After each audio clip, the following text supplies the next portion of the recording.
Good morning, students. Today we are going to study how to prove the root of any prime number. For example, root p, root 2, root 3, कुछ भी, इन सबको हमें irrational prove करना. How to prove them irrational? This is what we are going to do today. आप लोगों ने irrational numbers के बारे में 9th स्टैंडर्ड में पढ़ा है कि what are irrational numbers? The numbers which cannot be written as p by q, जिन्हें हम p by q फॉर्म में नहीं लिख सकते, those numbers are called irrational. और आपको पता है कि ये √2, √3, √5, √7 जितने भी प्राइम नंबर्स के अंडर रूट हैं, those all are irrational. अब हमें यहाँ पर इस चीज़ को प्रूव करना है कि वाई दे आर इर्रेशनल या हाउ दे आर इर्रेशनल. इसे इर्रेशनल प्रूव करने के लिए हमारे पास उससे पहले एक थ्योरम और यू कैन से एक रिजल्ट आता है विच वी शुड नो. इस चीज़ को प्रूव करने के लिए एक रिजल्ट हमें रिक्वायर्ड होता है. सबसे पहले हम वो करेंगे कि if p is a prime number, अगर p एक प्राइम नंबर है and p divides a square, p किसी नंबर के स्क्वायर को डिवाइड करता है, then p also divides a. तो p उस a को भी डिवाइड करेगा. फॉर एग्जाम्पल कैसे, क्या मीनिंग है इस रिजल्ट का, आप देख सकते हो कि 3 is a prime number, 3 divides 36. That means कि 3 जो है वो 6 के स्क्वायर को डिवाइड कर रहा है. तो आपको पता है कि दिस इम्प्लाइज 3 ऑल्सो डिवाइड्स 6, कि 3 अगर 6 के स्क्वायर को डिवाइड करता है तो 3 6 को भी डिवाइड करता है. आप कोई और एग्जांपल ले लो. 5 जो है डिवाइड 6 25 करता है, तो दिस इम्प्लाइज कि 5 डिवाइड्स 25 का स्क्वायर. तो यहाँ से आपको पता है कि 5 जो है वो 25 को भी डिवाइड करता है. ऐसे you can take as many examples as you want कि यहाँ पर हमारे पास जो ये नंबर है ये एक प्राइम नंबर होना चाहिए, तभी आपका ये रिजल्ट वैलिड है. ये कंपोजिट के लिए वैलिड नहीं है. This is valid for only prime numbers. ठीक है. तो यहाँ से कंपोजिट के लिए क्यों नहीं वैलिड, तो देखो 12 is a composite number, 12 divides 36. This implies कि 12 जो है वो 6 के स्क्वायर को डिवाइड कर रहा है, बट 12 डज नॉट डिवाइड 6. 12 6 को डिवाइड नहीं करता, 6 12 को करता है, 12 6 को नहीं करता. So for composite numbers this result does not hold. This result holds only for prime numbers. Clear है. तो आपको ये रिजल्ट अच्छे से याद रखना है. We will be using this result in solving √2, √3 as irrational. ठीक है. So we will start with √2. हम √2 का केस करते हैं कि √2 इर्रेशनल कैसे होता है.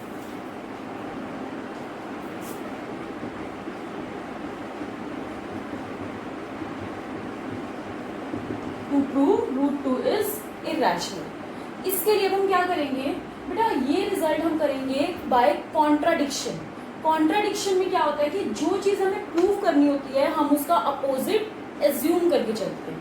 ठीक है. तो अब मुझे प्रूव करना है कि √2 इर्रेशनल है, तो in the proof I will assume कि √2 इज नॉट इर्रेशनल. कि हमें प्रूफ इर्रेशनल करना है तो हम सोचेंगे कि वो इर्रेशनल नहीं है. इर्रेशनल नहीं है तो कैसा होगा, √2 इज रैशनल. रैशनल है तो √2 can be written as p by q. अब यहाँ p by q पे मैं एक कंडीशन दे रही हूँ कि here p and q are co-prime. Co-prime means they does not have any number as their common factor except 1. कि ये जो p और q हैं ये सिर्फ 1 की ही टेबल पे आते हैं और किसी की टेबल पे एक साथ नहीं आते. आप देखो बेटा, किसी नंबर को मैंने 3/4 लिखा, आप इसको 6/8 भी बोल सकते हो, किसी को ही 9/12 भी कह सकते हो। तो इसलिए हमने बेटा ये लोएस्ट फॉर्म लिया यहाँ पर p/q, जब वो फर्दर आगे कैंसिल आउट नहीं हो सकते और numerator and denominator has the common factor as 1। तो यहाँ पर हम ये p और q लोएस्ट फॉर्म वाले नंबर ले लेंगे, ठीक है। तो √2 = p/q, क्रॉस मल्टीप्लाई कर दो तो √2q = p, squaring both sides, squaring किया तो I will get 2q² = p² आ गया। 2q² = p², इसे हमने मान लिया इक्वेशन नंबर 1। अब यहाँ से क्या है, p² जो है वो 2 × q² आ रहा है। जैसे आप 24 को लिख देते हो 2 × 2, 2 × 3, this is the prime factorization of 24।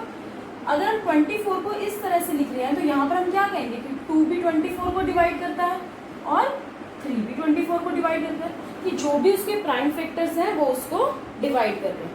यहाँ पर भी 2 इज अ प्राइम नंबर और p² को हमने लिखा 2 × q²। तो from here I can say कि 2 डिवाइड्स p²।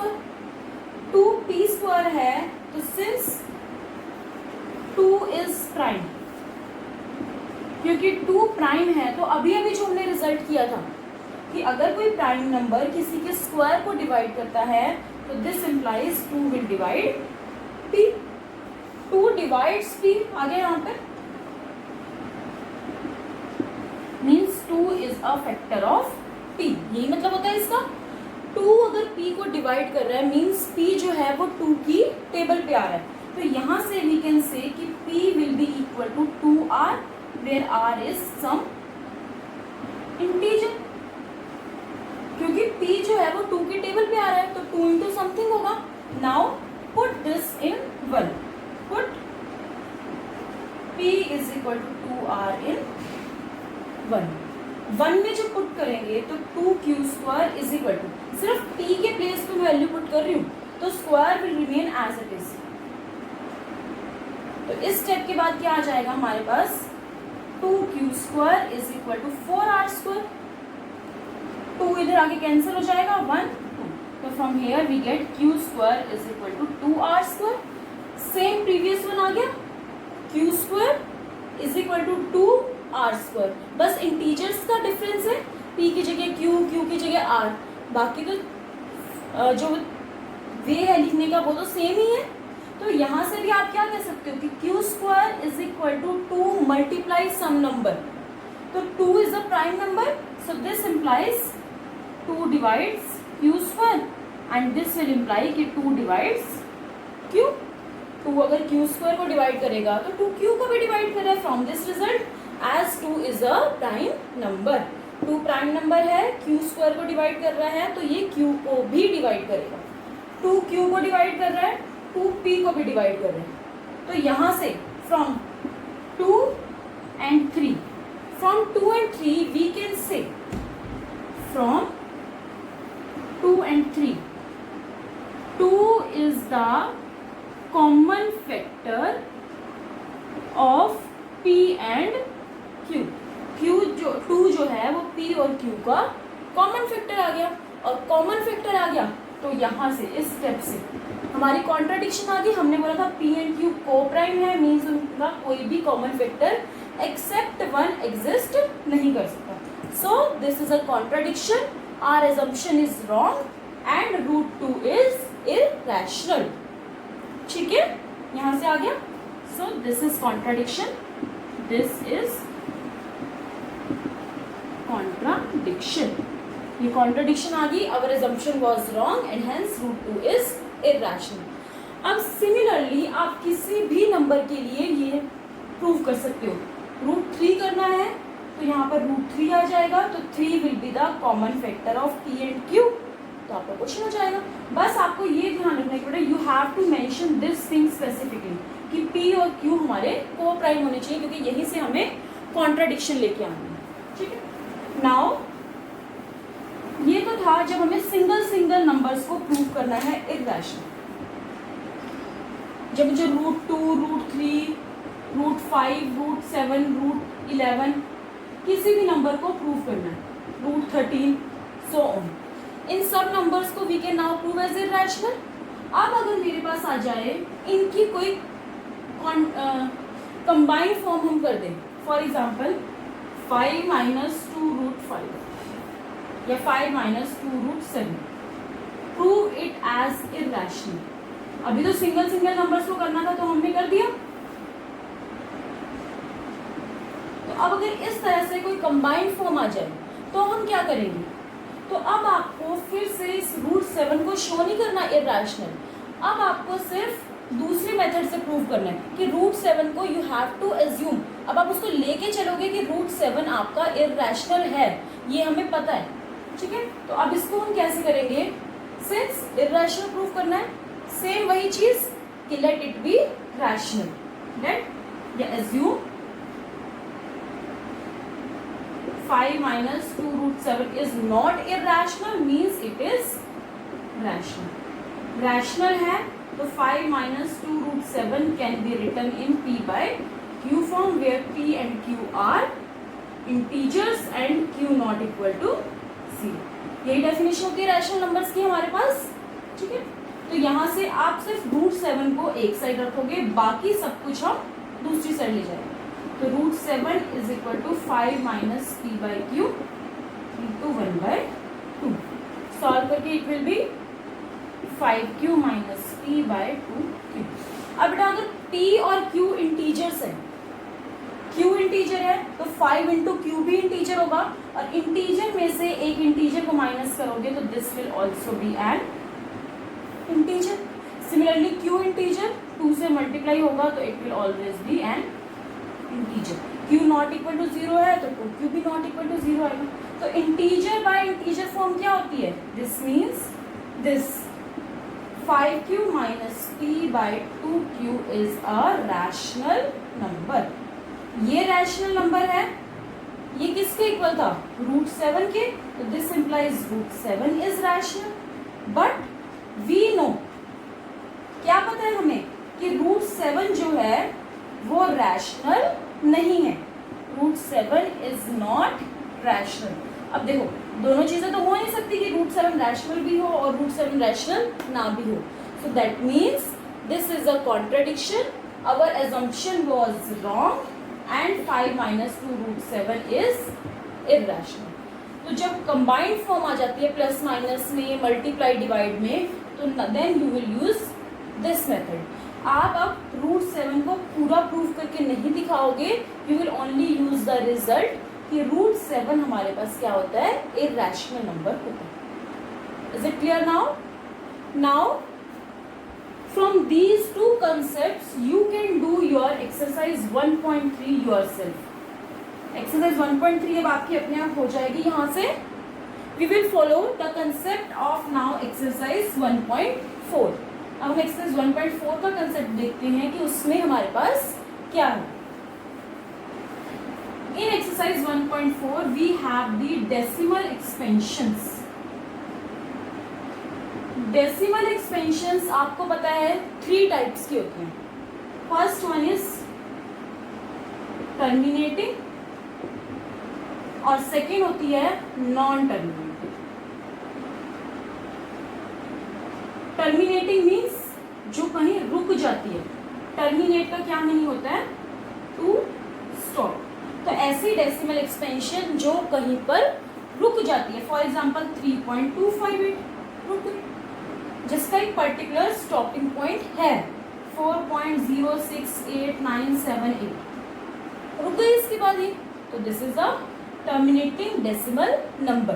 ठीक है, टर्मिनेटिंग डेसिमल नंबर जो होते हैं हमारे पास, अब देखो 3.258 है, I can write it as like this, नीचे हम 1 और जितने हमारे डेसिमल के बाद डिजिट्स होते हैं उतनी जीरोस लगा देते हैं। सिमिलरली 5.65 को आई कैन राइट 565/100। तो यहाँ से आपको क्या पता चल रहा है कि in the case of terminating decimal numbers, जब हम उन्हें p/q फॉर्म में चेंज करते हैं तो the denominator is always a power of some power of 10। 10 की कोई ना कोई पावर आ रही है, 10 की पावर आ रही है, 10 की प्राइम फैक्टराइजेशन क्या होती है 2 इंटू 5। यहाँ 10 क्यूब है, that means it will B 2 cube into 5 cube. 100 है, it will B 2 square into 5 square. तो ऐसे ही आप कोई भी एग्जाम्पल ले सकते हो टर्मिनेटिंग नंबर्स का। यू विल ऑलवेज फाइंड कि डिनोमिनेटर में हमेशा 10 की पावर ही आएगी। टर्मिनेटिंग के केस में 10 की पावर आने का मतलब है कि always the powers of 2 and 5। तो यहाँ से बेटा if you are given any number, rational number, कोई भी आपको रैशनल नंबर दे दिया 3, 4, 5, 6 बाय 8, 2 बाय 25 ये है, और यू कैन से 125। इस तरह से बेटा कोई भी नेचुरल नंबर अगर आपको दे दिया, सॉरी 125 नहीं आएगा, यहाँ पर 8 लिख सकते हो। आपको कोई भी रैशनल नंबर दे रखा है जिसका डिनोमिनेटर की प्राइम फैक्टराइजेशन में या तो 2 आए या 5 आए, और 2 एंड 5 बोथ आए in the prime factorization of denominator 2, 5 या फिर 2 एंड 5 बोथ। क्योंकि अगर बेटा सिर्फ 2 आ रहा है, 2 क्यूब था, मैंने ऊपर और नीचे 5 क्यूब से मल्टीप्लाई किया तो क्या हो जाएगा 2 इंटू 5 की पावर 3, तो it will be 10 to the power 3। Similarly यहाँ पर क्या था, कोई और नंबर हम लेते हैं, यहाँ पर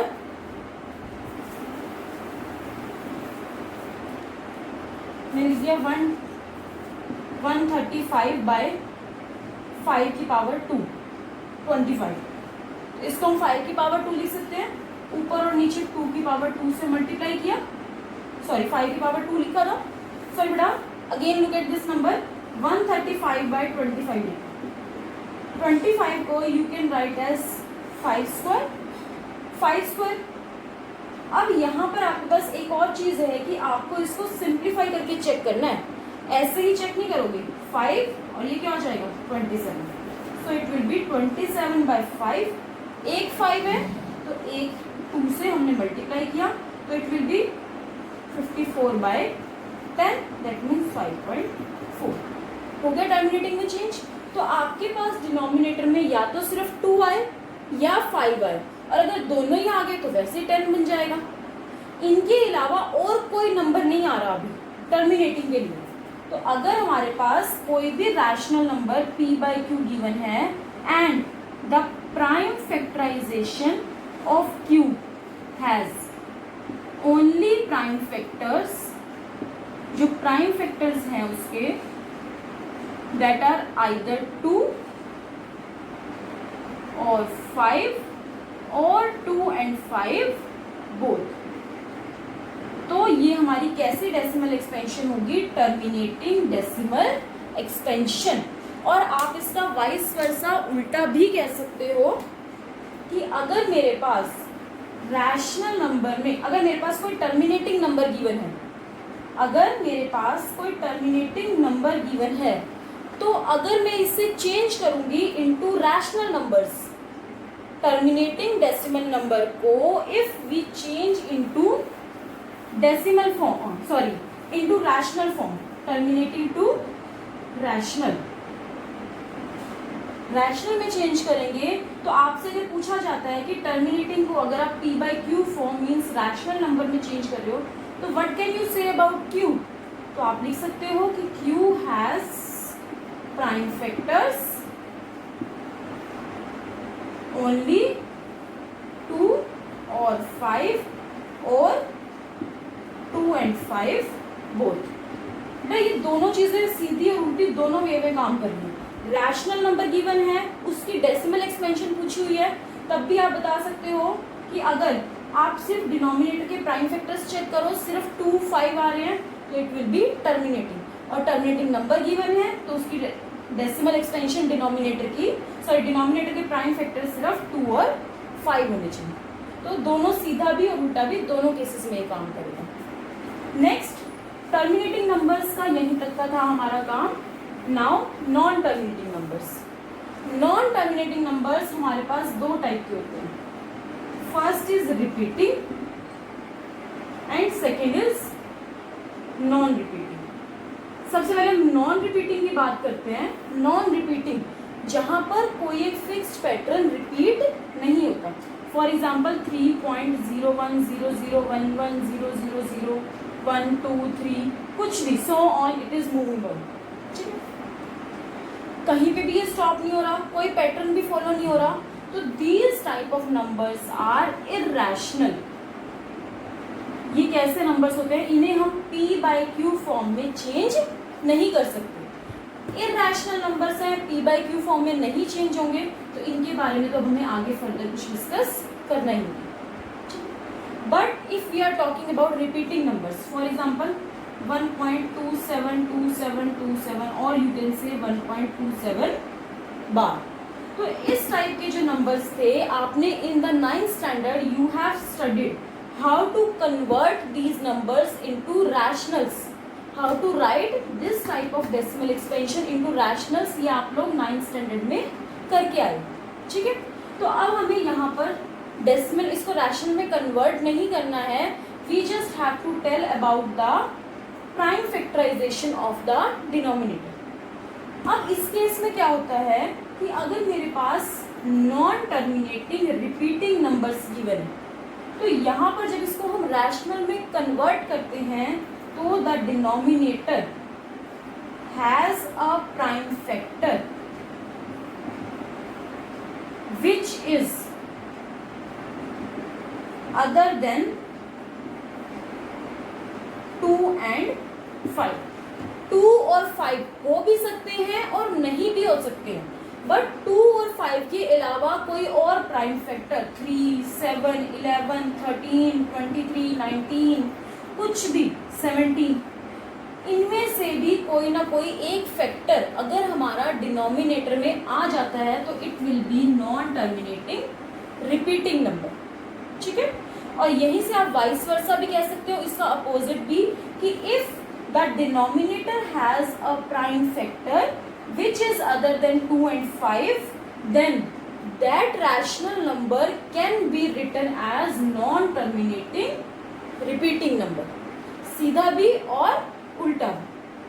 क्लियर है ये? Now about exercise 1.4। 1.4 एक्सरसाइज के बारे में अगर हम देखें, तो in question number 1, without actually performing the long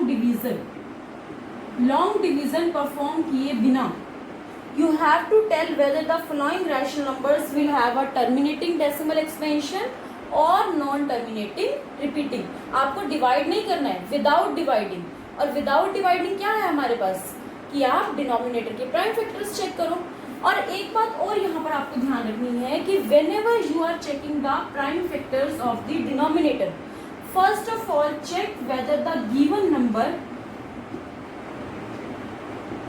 is written in lowest form or not। Means उसमें से ऊपर और नीचे हम जब तक जितना कैंसिल होता है कैंसिल करके लोएस्ट फॉर्म में जब हमारा ये रैशनल नंबर आ जाएगा, तभी हम अपने इसके प्राइम फैक्टर्स को चेक करेंगे, नहीं तो नहीं करेंगे। ठीक है, फॉर एग्जाम्पल जैसे आपके पास है ये कोई भी क्वेश्चन ले लो, 6/15 आपके पास है क्वेश्चन नंबर 1 का 8th पार्ट। 6/15 कैंसिल होता है 3 की टेबल पे, 3 2s 3 5s, तो it is now 2/5 since the denominator has only prime factor 5, तो इट इज टर्मिनेटिंग। ठीक है, बट अगर बेटा मैं इसको 6/15 से ही करती तो 15 के प्राइम फैक्टर्स 3 × 5, तो आप तो कह देते कि यहाँ पर 5 के अलावा एक और प्राइम फैक्टर आ रहा है 3, पर वो यहाँ पर कैंसिल हो गया। So this number can be change into terminating decimal number. So इसीलिए आपको क्वेश्चन को करते हुए ध्यान रखना है कि नंबर को आपको रैशनल नंबर को first of all you have to change it into write it into lowest form. ठीक है, सो क्वेश्चन नंबर 1 इस तरह से हो जाएगा। क्वेश्चन नंबर 2 में आपको बोला हुआ है कि just right the form decimal expansion of those rational numbers which has terminating, जिनका यहाँ से आपके पास जैसे ये का नंबर है टर्मिनेटिंग फॉर्म आएगा तो change them, write their decimal expansion. वो तो आपको लॉन्ग डिवीजन से ही करनी पड़ेगी, डिवाइड करके देखना पड़ेगा ना 2 को 5 से 0.4, ठीक है। तो इस तरह से आपको क्वेश्चन नंबर 2 सॉल्व करना है।